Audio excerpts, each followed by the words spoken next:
Hey, what's up, everybody? It's me, Ron Santana, Raccoon Fighter here. Today's guest is Michael Poole, Army veteran that we have on the show. I met this guy here on TikTok. One of my very first friends I met on TikTok, and we hit it off real well. That same day, an hour in conversation, and through text messages and messaging each other, we exchanged numbers, and then we started talking. We spent maybe about 2 hours on the phone talking, and I said, wow, this conversation was so great. It created community and dialogue, and I said, man, I'm going to start a podcast, and this is the first guest I want to, do an interview with. So, Mike, from the bottom of my heart and all the patrons out there, thank you for your service, man. We appreciate you so much, Mike. Yeah, well, thank you. I was happy to do it. So thanks. Oh, man, great. Hey, tell everybody where you're from, man. From Prince George's County, Maryland. Okay, where you residing at now? I'm in Texas. The great state of Texas. Yes, sir. Yes, sir. Yeah, I plan on getting my butt out there to live the freedom of a life and able to bear arms wherever I go. It's nice. It's pretty nice. Pretty nice. So what got you into shooting? So the thing that got me into shooting was I was in the Army, and I was 19. I had just gotten out of high school, and it wasn't necessarily that I wanted to do it, but more like when you go into Army basic training, you got to do it anyway. You know what I'm saying? It's just one of those things. So that's what got me into shooting. So the first weapon I've ever shot was an M4, like an Army-issued Colt M4 sort. It's pretty cool. Oh, wow. And what the experience of shooting an M4, how was it for you? It was awesome. So they didn't let you use a full auto, but it was my first time handling one. And, I slipped that thing one time. Just wanted to test the waters. I didn't know because they told us what it meant, and I was, it was my first time shooting a gun before, so it was real easy to slide that thing back there, and I let 2 rounds off at the same time, and I got chewed out, but it was awesome. It was pretty cool. I loved it. Loved every second shooting it. Couldn't wait to go do it again. It was awesome. So, quick question: what kind of rifle are you rocking right now? Okay, so I can grab it, right? Yeah, sure. Okay, cool. So,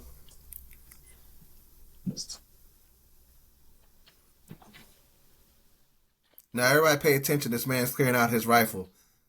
Gun safety is a real deal thing here.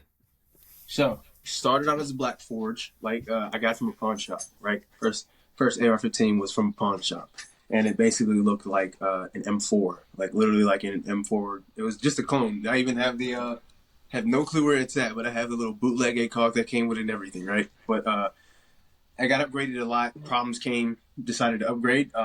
So obviously I went from an A2 to whatever this is. I don't quite remember. Bought it a long time ago. But so flash hider, and then a Streamlight RM2.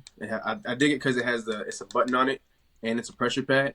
But obviously nothing's happening because there's even a lockout on it where if you just twist it a certain way, it'll lock out the light so it can't work at all. And then when you twist it back I think it's the other way. But if you twist it back the other way, none of the buttons work. So I thought it was cool. So you can't ND your light by mistake. Just a standard Magpul sling, BCM Warfighter grip, and a Black Rain handguard with a Daniel Defense heavy barrel on it.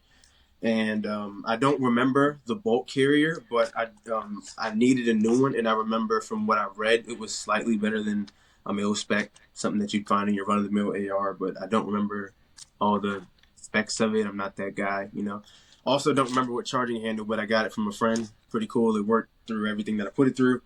And a Magpul bad lever, so it runs the bolt. I can lock it open from this side, and I can also send the bolt home from the trigger guard. So, obviously uses. And that's about it in a B5 stock, and that's all she wrote. Man, that's pretty nice, man. I really like that rifle you got right there, man. So I forgot the sight. Sorry. Oh yeah, definitely. You got to rock the sight, man. That's the most important part, right? So a Sig 1-6. It's I don't remember the name of it, but I remember it's a Sig 1-6.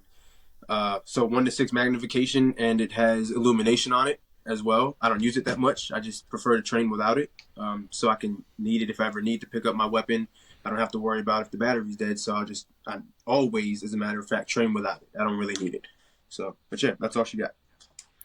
Man, so let me. Another question is, what sidearm are you rocking right now? I mean, that's your everyday carry, or what is Yeah, it? so Or my which one do everyday you train carry, with? crazy enough, I tell people I carry, I'm so small, I weigh like 140 pounds, and I have such a big gun that I carry every day. People are like, doesn't that hurt? And I'm like, yeah, a little bit, but it's okay. So let me clear this one too. Boom. All right. So Springfield XDM Elite with a TLR1, and I took off they come with precision sights on it, but I went for the night sights on it so I can, see it. This is my home defense gun. This is my concealed carry. I also use this as a duty carry, so I only need one gun, and I got a holster for it and everything that works. So this is my go-to. I love this thing right here. That's awesome, man. That's a nice piece you got there, man. Thank you, thank you, thank you. So, do you do you train with a plate carrier? Yeah, you want to see that? Actually, I got that thing over there too. Yeah, man. So, I train in my plate carrier every opportunity I can find. I'm kind of disabled and crippled and whatnot, so I can't do it as much as I want. But any excuse I can. Sometimes I'll even vacuum and when I'm moving the dog stuff up and down the stairs, I'll put my plate carrier on. You know what I'm saying, get it in. Yeah. But so this is her. I don't remember what it is. I was doing security one time. My wife said I needed a new plate carrier, so I have a radio. It's not on. It's charging, but I have a what is it? The Bale Fangs, the Bow Fangs, UV5Rs. I have one of those hooked up to a PTT, hooked up to some cheap walkers with this other attachment piece you can get on Amazon. It's all pretty cheap, and it comes with the mic and everything, so now I can talk to my wife, my buds, my whatever else. Level 3 plus plates in here, so I don't have 4s yet, to be continued, and dual mag pouches up front with a GP and the med kit. Nice, Yeah, man. That's super sweet right there. I train every chance I get in my. Oh, I'm sorry, buddy. I train every chance I get in my plate carrier, just so the weight of it isn't like a surprise to me whenever I have to actually use it. When I'm at the range, I use it as well. I pretty much use that most of the time, just so, like I said, if I ever have to put it on, it's not like a surprise what it feels like, and I gotta cry that it's so heavy. It'll just be like a second nature thing. Right, man. That is definitely dope. So, besides the whole pew pew training, is there any like physical workouts that you do to keep yourself in shape? You know what I'm saying? That helps you along with your tactical training. Yeah. So, I tell people all the time, like, I use airsoft as well. So because I'm a little torn down and stuff, I can't do it as much, but, it's not a real gunfight, but, I built my airsoft gun very similarly to my go-to rifle. So that way, when I'm airsofting, I'll literally it's an M4 type thing. So it takes the M4 pattern, mag, pouches and stuff. So I can put all of that right back on my gear. So AR-15 mags, M4 mags, all the same thing. So I can just take the real ones out, put the fake ones in, and use the same sling, use the same light, use an LPVO as well. And I even have a laser, like a heavier laser light system to give it some heft. So it's closer to the real weight of my actual weapon. But I'll do that a lot. And in my house, I have a treadmill, and oftentimes I'll take my rifle and clear it, and take my pistol and clear it, and I'll put my plate carrier and my battle belt on, and I'll use the treadmill to simulate rucking, and I'll turn the incline on, and I'll turn it up to like maybe 4 miles an hour. And I'll just ruck like that, and I'll occasionally just practice keeping my gun at the on some type of target, so that because weapons get heavy. It's not too many times you can practice just holding it up, but Right. I figured while I'm rucking, it would be a good time because, you never know what's up, and if you see something, you don't ever want to put it down because you're tired. So to train those muscles to be familiar with that as well. That's how I do that. Wow, man. That's some definitely good training right there. I'm going to might start incorporating that myself in then some of the stuff I'm doing. Because right now, I got inspired by these guys' squash survival gear. And at first, originally, I was only like doing like 2 miles. And then like, I added another mile. I get out maybe once or twice out the week. I hit the gym once a week and stuff, whatever. And then like, I'm a big fan of martial arts and stuff. So I do try to practice like Brazilian Jiu-Jitsu like once a week too, about an hour. You know what I'm saying? To kind of keep myself loose and ready to go in case something does happen and stuff. But here, Cool. man, my next question is, how do you think the 2A community can be better by getting new shooters and more shooters involved into the 2A community? Okay, so I say this all the time. So when I first got into guns, it was from other people that already had guns, and I was in the army. The army is guns, like at least the infantry world is. I was a tanker, but we were still around machine guns, and I still had a sidearm, and everybody else got an M4, and we had the machine guns, and but I was already around people that had guns, and they were just already willing to teach me more about them. So I would ask the other like sergeants and things like that when they go shooting, can I come along and just like I don't want to shoot your guns or anything, but I want to see like how they work because I only learned the basic stuff that you need to know for basic training to pass as a soldier. But nobody's ever like deep dived into it, and I never felt the need to do it just because nobody has ever introduced it to me. But because those guys were like so willing to show me and teach me, and they were just really open arms, I found it really easy to learn and really easy to want to learn something that people were being so nice about teaching me. You know what I mean? And I've also ran into other gun owners and things like that are just very pessimistic about guns. They're very judgmental. If you don't have the top of the line this, or if you get this because you're on a budget, then you're stupid and you're poor and you're wrong and all this other kinds of crap. You know what I mean? So I feel like even though we're all fighting for the same thing, being to keep and bear arms and to preserve peace with our own firearms, how we see fit, that people in the 2A community are also very divided in their opinions, and those opinions sometimes can be very harsh and not in a very productive way, as to where if you pull somebody to the side and simply educated them on maybe what they were doing wrong, maybe that they should upgrade, and you can simply elevate them so they can pass that knowledge on to somebody else. A lot of people like to beat them down, and this is a piece of crap, you know what I'm saying? Like, it's a toy, you suck and everything like that. So I feel like if we were just, as a community, if we were just more willing to teach each other what we're doing wrong instead of judge each other based off what we're doing wrong, more people would learn more faster and could then pass that information on faster to spread and touch more people. That is true, man. I've had my fair share of 2A assholes, I would like to say, or jerks. I Mm-hmm. don't know. It's just like, for example, I remember when I first started shooting and stuff, whatever. I had a lot of, I don't want to say a lot, but a few bad experiences and stuff, whatever. But I always said, man, community dialogue, that's what builds us better. You know what I'm Yeah. saying? It's the most important thing or whatever. I think if we just like get past our own asses, we'll be better. You know what I'm saying? Mm-hmm. And that's the way to be. Here's my next question. Do you feel like an armed society is a civil society? Okay. Um, so yes and no. It depends on what you consider to be civil. So I I I'm an advocate for everybody should carry a gun. However, with that, if it were like if everywhere in the world everybody was legally allowed to carry a firearm, it would make criminals think more about doing something stupid in the public place, or even about doing something stupid in the first place if it was safe to assume everybody here also has a gun that can do something to you. Like if someone were to rob a gas station, for instance, right? During the middle of the day or in the middle of the night, you know what I'm saying?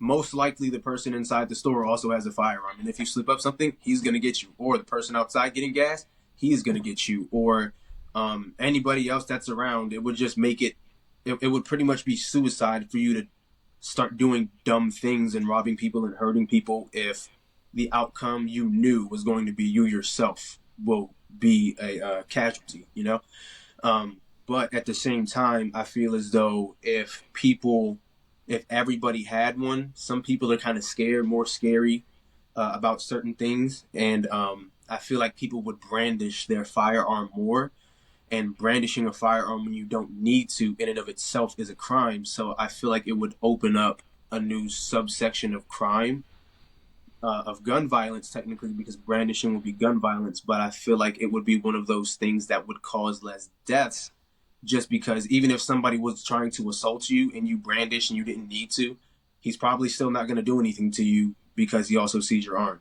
So I feel like it would stop more violence, because then everybody's on an even playing field. It's not just me versus you and your hands. So I think it would help the society for everybody to be armed, and crime would go down. But at the same time, it would open up a new subsection of crime, being brandishing. But I do feel like it's better than nobody having firearms, because then the criminals are the only ones that are going to have them. Nobody can do everything.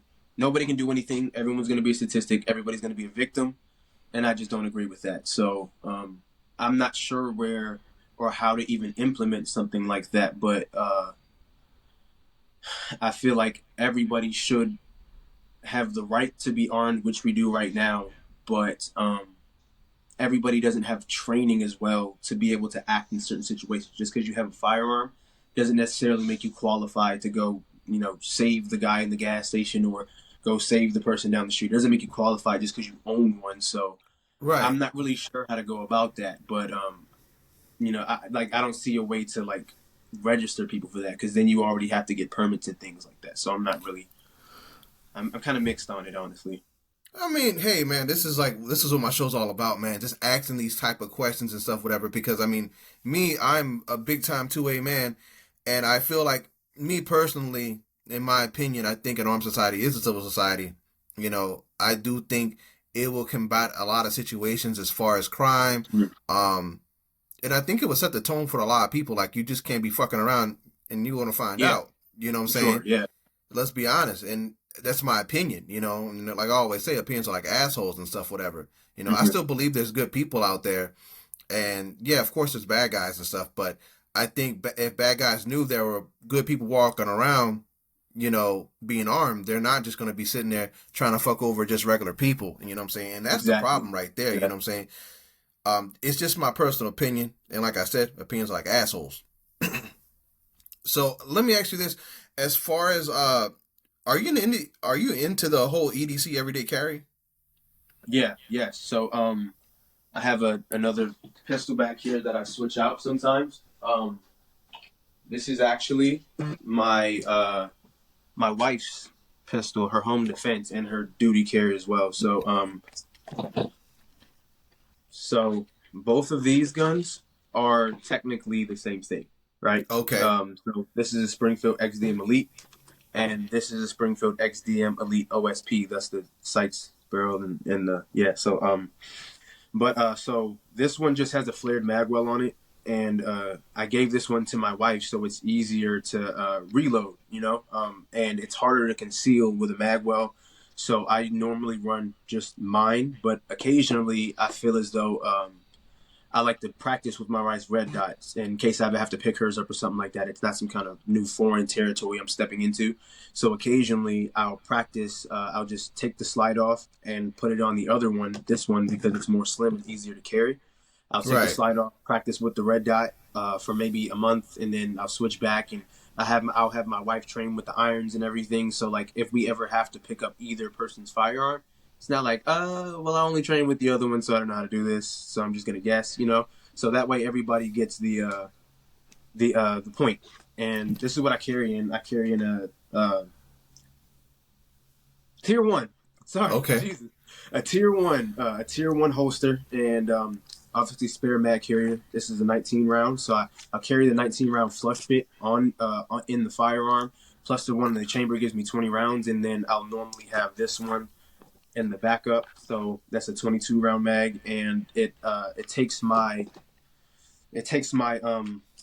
any pistol that has a TLR1 on it. It'll pretty much take my firearm. So I can take this one out, and my wife's in. I have another one downstairs that my brother keeps in his room, and I can take his out because it has the same light, and that'll fit in there. So this is what I use. I've liked it. I've loved this so much, and I thought it would be a problem because the guns are so heavy, but it doesn't really give me too many issues. I like this a lot.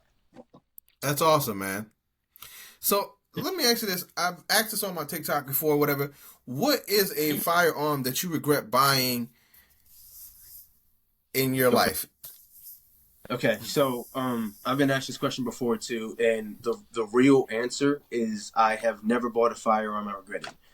When I was in the service, they don't necessarily pay you a crap ton of money. I don't know if people think that, but they don't. So I only had just like anybody else would, very limited funds. I don't have like a whole lot of money to be blowing on guns and ammunition. I still had a normal life to live. So when I was looking at purchasing my first firearm, it was an AR-15. I wasn't even 21 yet, and I knew that, all right, I just want something to, and I was married with my wife, and I was like, I just want something to protect our household. So I looked into AR-15s because I heard it's America's rifle. I basically use one at work. Why not? Same thing. I've been using this for who knows how long. The correlation is 1-to-1 because they are basically the same thing. So, that it just made the most sense for me. And when I went and bought my pistols and the rest of my rifles, I kept in mind that I didn't have a bunch of money to be throwing around. So I purchased one at a time, and I trained on each one to make sure that this is what I liked, this is what I needed. I did research. I went and touched on them. And for the price point, when I bought this, I think it was in 2021 when I got it.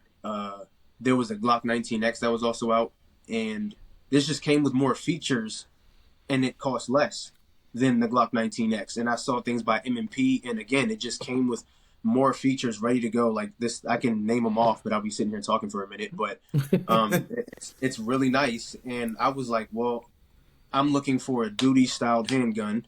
You know what I'm saying? My first pistol, I wanted to be something that I can trust with my life. No worries, no ifs, ands, buts, full size. And this was the first one. And I've had it since 21, and I've shot probably like 6,000 rounds through it. And it comes with a match grade barrel. And this thing still is doing its job, kicking hard. And I have had zero malfunctions out of it at all. So, oh wow, man.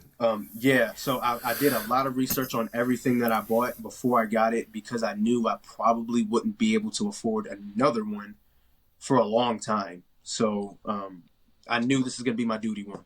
I knew what I wanted to do with hers, so I made this her duty one. I knew what I wanted my rifles to look like, sort of. So I bought them and built the stuff that I wanted, and I didn't really get to experiment a whole lot. But from using stuff in the Army, I kind of already had an idea of what I wanted. So it kind of gave me a leg up a little bit.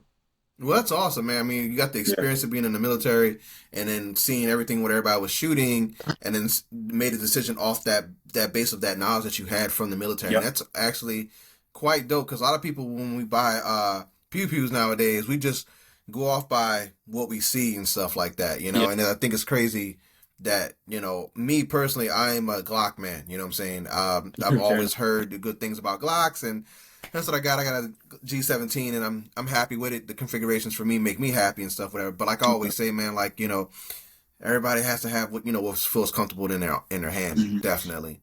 Right. So for everything that you do and stuff, whatever, how do you feel about the full tank knives? Do you carry one? Do you have one on your plate carrier? I gotta go grab the belt. But so as far as EDC, I carry this little knife. I got it from a friend when I first got out of basic training. It wasn't even a friend. It was some dude, if you want the honest truth. And I was feeling like a douchebag, having little dog tags out and shit, you know what I'm saying? Puffing up my chest and shit when I was walking around town. And he was like, "You're in the Army, huh?" And I was like, "Roger," And he was like, "You got a knife yet?" And I was like, "No, I literally got here yesterday." He was like, "Here you go." And this thing, I've used it so much that the insignia on it is gone, but I've used it in the Army for Army stuff, whatever you can use a knife for in the Army, like eating and shit, you know what I'm saying? I've used it for hunting. I've used it for like airsofting and everything. But as far as, all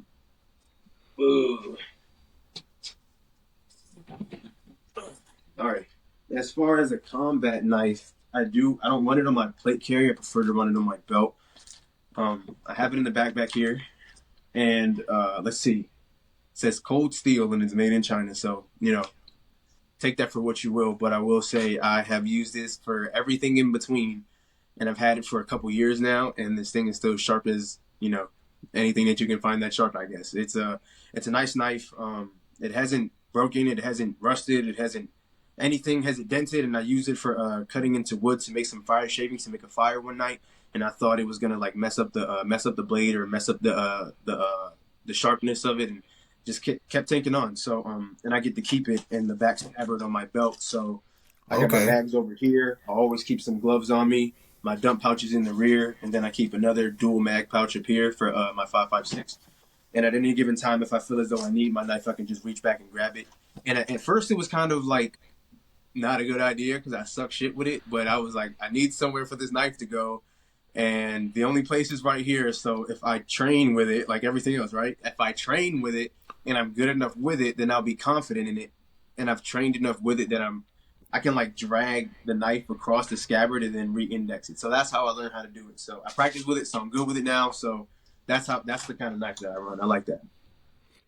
So, Mike, if you can give one piece of advice to anybody, into the 2A community, what would it be? I would say don't listen to all the hype. Hype normally is just that. It's hype. Normally hype dies down though. You know what I mean? Hype normally dies down, and once it dies down, you're left with the shitty decision you made as far as purchasing. So I would say don't listen to what the YouTubers say. I would say take what they say as a reference. Do your own research. Go to their website, see what they do. See the testing processes they went through before they put out the product, the pistol, the battle belt, the plate carrier, the plates, whatever. You know what I'm saying? But don't just take verbatim what the famous guys say, because some people get paid to say that. I understand that's like niche or whatever, but some people get paid to say those things, as to where I prefer to take it as a reference and then find my own data later on. Find some kind of evidence of what they're saying. And after I find evidence, I'll base an opinion based off the evidence that I found. But I don't ever listen to the hype, just because, sometimes hype is just there for a minute and it's gone, and it could be a piece of shit. So I prefer to wait for data. So I think that's the best thing. Right. I mean, because I think everybody, like, if you're about to buy a pew, you should be doing your research before you buy it and stuff. You know what I'm saying? Because, like, at the end of the day, you know what I'm saying, whether you're poor, rich, or in between, you know what I'm saying, you got to make a decision on what type of pew you're going to buy. And I think you should be doing your data checking. You should do your research and stuff, whatever. And, I mean, because there's a lot of product that sounds good and looks good out there, but then at the end of the day, when you look at it and you get it in your hand, you're like, oh my God, this is a piece of shit. You know what I'm saying? Buyer's remorse. Man, so what do you think about dry firing? I dry fire every single day. I dry fire every single day. Check this out. So I've mentioned airsofting as far as so it's 1-to-1, just like my actual AR-15. I actually, crazy enough, have an airsoft version of my normal firearm, so I can use the same holster. I can use the same magazine pouches. All I have to do is take this light off right here and put it on my airsoft gun, and I can even use my same holster and keep the mag clear, and you can dry fire this thing all day. It's not going to break the gun. And you can even, they make these things, they're CO2 powered, so you can even get a recoil impulse out of it. So I'll sit in my house and I'll have no rounds in it, and I'll just fill it up with gas, and you could just sit like, I'm not going to do it, but you can sit here and you can just rip this thing away, and it's not going to do anything. Nothing's going to come out of it. And you actually get to like practice getting your sights back on target, the follow-up shot, the trigger feel, breaking the trigger and everything at the right time. So it's not perfect. It doesn't have as much recoil as an actual pistol would, but it does pretty close. And because they're the same gun and they're the same texture and they're the same feel, I just know this one's heavier. It's literally the same kind of training for me. So I dry fire every single day. Wow, man. I mean, that's something I need to start getting into, is airsofting and dry firing. I used to never think it was like something that's like a real applicable like thing to do in real life, whatever, because I heard that, dry firing does mess up your pistols or, rifles and stuff like that. But the more and more research I've done on it and stuff, I found out less that was a lie, and it's good to dry fire and get practice in and finding the wall, the break of the trigger to get you into that training groove and putting you back on sight. You know what I'm saying? Right. So I'm going to probably start doing it more. I have a son, and I think me and him, it'll be fun, father and son type of thing to do, But other than that, Mike, I want to say thank you so much for dropping your knowledge with me and stuff or whatever, and sharing all the things you've shared with me and stuff. And I appreciate it so much, and I hope the audience will take this in consideration and stuff like that. Yes, sir. I appreciate you having me. It was nice. You have any shout outs you want to do, man? Just the Army for getting me here. I'm good. I get to relax with my family now. I guess the only shout out I want to give to is My best friend Ben, you know what I'm saying? He always pushed me to do it. He made me follow my dreams. My dad got me through the Army, helped me out, and my wife, because she kept me taking on when I wanted to give up. So, if any, and God, of course, but I really want to thank my wife. She is the MVP in my rock. So, love you, baby. That's all. Oh, that's cool, man. You sound like you got a great marriage right there. But quick, I Yes, want to sir. shout out you, obviously. Squad Survival Gear, Alpha Female Tactical, Storm Prepper, who else out there? Grimy American. That guy's hilarious if you don't know him and stuff, whatever, on TikTok. Check him out. But like I always say, and like I always do, peace, love, and chicken grease. I'm out here. Peace. All right, man. See you later.